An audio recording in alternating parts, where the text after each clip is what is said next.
Welcome back to my channel guys. और मैं राहुल माने, आपका इंग्लिश ट्रेनर। आज आपको एक इंटरेस्टिंग वाक्यों की इंग्लिश सिखाने वाला हूं जो हम रोज के बोलचाल में बोलते हैं, जो एक ही प्रकार के होते हैं और एक ही टाइप के होते हैं। जैसे हम कहते हैं कि जो बोलना है बोल लो, जो लिखना है लिख लो, जो सीखना है सीख लो और जो बताना है बता दो।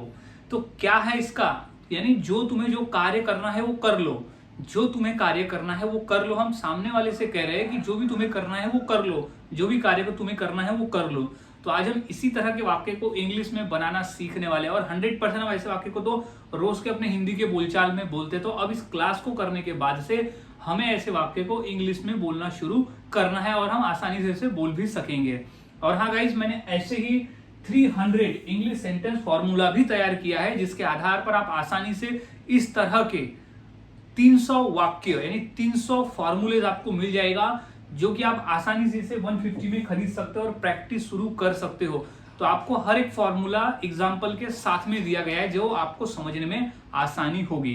तो अब हम देखते हैं कि इस तरह के वाक्य को हम इंग्लिश में कैसे बना सकते हैं। तो इसके लिए हम यूज करते हैं एक फॉर्मूला, और वो फॉर्मूले के आधार पर हम आसानी से ऐसे वाक्य को बनाना सीख जाएंगे। तो सबसे पहले वो फॉर्मूला हमें कहता है कि सबसे पहले हमें V1 लगाना है।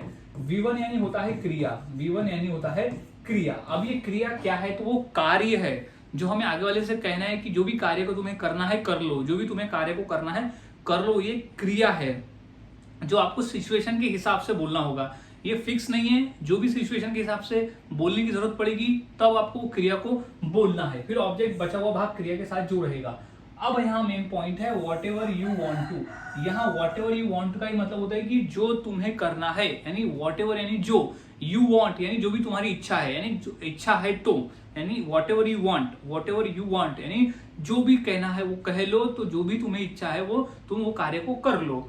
तो यहाँ कंप्लीट फॉर्मूला रहा है V1 object plus what ever you want. अभी कंप्लीट फॉर्मूला हमने समझ लिया, लेकिन यहाँ जो वॉट एवर यू वॉन्ट है वो हर वाक्य में कॉमन रहने वाला है, हर इंग्लिश वाक्य में कॉमन रहेगा। ये भी याद में रख लेना है क्योंकि इसी का मतलब होता है जो। अब हमने फॉर्मूला समझ लिया, अब हम फॉर्मूले के आधार पर वाक्य को बनाना सीखते हैं। तो सबसे पहला हमारा वाक्य है कि जो बोलना है बोल लो, जो बोलना है बोल लो। तो बोलना है पर क्या है, V1 यानी क्रिया। तो सबसे पहले हम उस क्रिया को ही लिख लेंगे। बोलना यानी होता है स्पीक, तो सबसे पहले हम लिख देंगे स्पीक यानी बोलो। अब क्या है, यहाँ ऑब्जेक्ट नहीं है, अब यहाँ है वॉट एवर यू वॉन्ट। यहाँ वॉट एवर यू वॉन्ट हम लिख देंगे, what ever you want, what ever you want यानी जो तुम्हें बोलना है बोल दो। तो वॉट एवर यू वॉन्ट यानी वॉन्ट यानी होता है इच्छा, जो तुम्हें बोलना है बोल दो, यानी जो भी तुम्हारे बोलने की इच्छा होगी वो बोल दो। अब नेक्स्ट है कि जो लिखना है लिख लो, जो लिखना है वो लिख लो। तो क्या होगा, लिखना हमारा यहाँ है V1 यानी क्रिया। तो क्या हो जाएगा, लिखना को हम इंग्लिश में कहते हैं राइट। तो सबसे पहले आ जाएगा यहाँ राइट। अब क्या है, जो लिखना है वो, तो वॉट एवर यू वॉन्ट, यहाँ हो जाएगा वॉट एवर यू वॉन्ट यानी जो लिखना है वो लिख लो। तो क्या होगा, what ever you want, right what ever you want. तो तुम्हें इस कागज पे, तुम्हें इस किताब में जो लिखना है वो लिख लो। तो वॉट एवर यू वॉन्ट, जो भी तुम्हें इच्छा है, right what ever you want.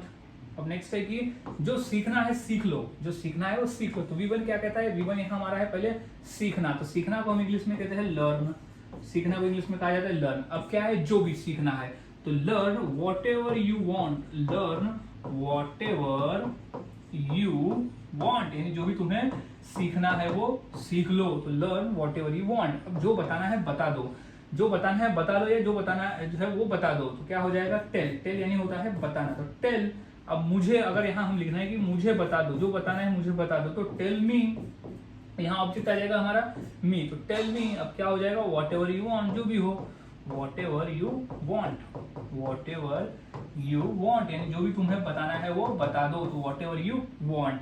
So guys, इस तरह से वाक्य बनते हैं और बोले जाते हैं। काफी आसान है, प्रैक्टिस करते रहना है, सारा खेल यहाँ प्रैक्टिस का है। कुछ और वाक्य देख लेते हैं, जैसे जो देखना है देख लो, जो भी देखना है बोले ना, जो भी टीवी में देखना है देख लो। तो जो भी देखना है देख लो, तो देखना को हम यहाँ बोल देते हैं वॉच। तो वॉच हो जाएगा वॉच। अब क्या, जो भी देखना है, तो what ever you want, what ever you want यानी जो भी तुम्हें देखना है देख लो। तो हो जाएगा वॉट एवर यू वॉन्ट यानी जो भी तुम्हारी इच्छा हो या तो जो भी तुम्हें लगे वो देख लो। तो वॉट एवर यू वॉन्ट। अब है जो चुनना है चुन लो। तो चुनना को इंग्लिश में कहते हैं चूज करना। तो चूज, चुनो, क्या जो तुम्हें चुनना है। तो क्या हो जाएगा, what ever you want, what ever you want, what ever you want, यानी जो भी तुम्हें चुनना है चुन लो, तो choose what ever you want. So guys इस तरह से वाक्य बनाए जाते हैं और बोले जाते हैं। काफी आसान है, आपको फॉर्मूले को याद में रखना है, फॉर्मूले से प्रैक्टिस करना है और बस बोलना शुरू कर देना है, बहुत आसान है। तो अब इसी फॉर्मूले के आधार पर मैं 2 वाक्य देता हूँ। इंग्लिश क्या होगी जरूर बताएं। जैसे पहला है कि जो समझना है समझ लो, जो करना है कर लो। बोलते ना, जो तुमको समझना है वो समझ लो। मैंने तो बोल दिया जो तुमको समझना है समझ लो, और तो जो तुमको करना है कर लो। तो ये 2 वाक्य की इंग्लिश क्या होगी मुझे मेरे कमेंट सेक्शन में जरूर बताएं, और इस फॉर्मूले को याद में रख ले, क्योंकि यही फॉर्मूला है जो इस तरह के वाक्य को बनाता है। सो मिलता हूँ गाइज ऐसे ही फॉर्मूले के साथ अगली वीडियो में। तब तक के लिए चैनल के साथ बने रहे, वीडियोस को देखते रहे और इसी तरह से रोजाना प्रैक्टिस करते रहे।